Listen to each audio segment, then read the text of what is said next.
नमस्कार. वसंतराव दादा पाटील, महाराष्ट्राचे दूरदर्शी नेतृत्व. वसंतदादा पाटील हे प्रख्यात राजकारणी, स्वातंत्र्य सैनिक आणि महाराष्ट्राचे माजी मुख्यमंत्री होते. त्यांनी राज्याच्या विकासासाठी, विशेषतः कृषी आणि सहकारी चळवळीसाठी मोलाचे योगदान दिले.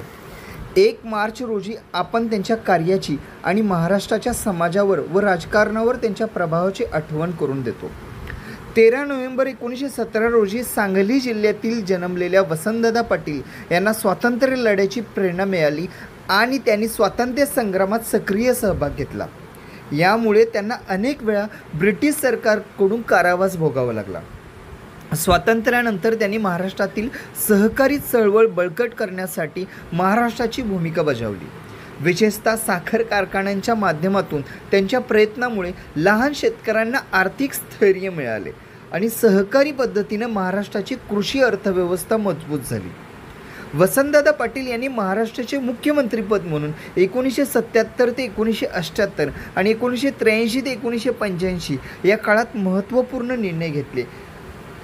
सरकारी चळवळ बळकट केली. त्यांनी साखर उद्योगाचा विस्तार केला आणि शेतकऱ्यांना सहकारी बँकांच्या माध्यमातून आर्थिक मदत मिळवून दिली.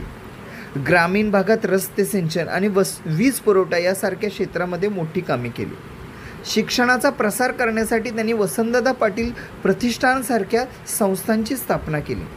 त्यांचे नेतृत्व लोकभिमुख होते आणि त्यांनी महाराष्ट्राच्या सर्वांगीण विकासाला चालना दिली. वसंतदादा पाटील यांचे 1 मार्च 1989 रोजी निधन झाले, परंतु त्यांचे योगदान आजही महाराष्ट्रातील नागरिकांना आणि नेत्यांना प्रेरणा देते. त्यांनी सहकारी शेती आणि ग्रामीण विकासासाठी भक्कम पाया रचला, ज्यामुळे महाराष्ट्राच्या अर्थव्यवस्थेला मोठी चालना मिळाली. आज अनेक शैक्षणिक आणि सहकारी संस्थांमध्ये त्यांचे नाव कायम आहे. त्यांची दूरदृष्टी पुढे नेली जात आहे. 1 मार्च रोजी वसंतदादा पाटील यांना श्रद्धांजली अर्पण करताना आपण अशा नेतृत्वाला सन्मान देतो ज्यांनी आपले संपूर्ण आयुष्य महाराष्ट्राच्या विकासासाठी समर्पित केले आणि लोकशाही व्यवस्थेत जनतेचे सशक्तीकरण हेच खरे नेतृत्व असते हे सिद्ध करून दाखवले. धन्यवाद.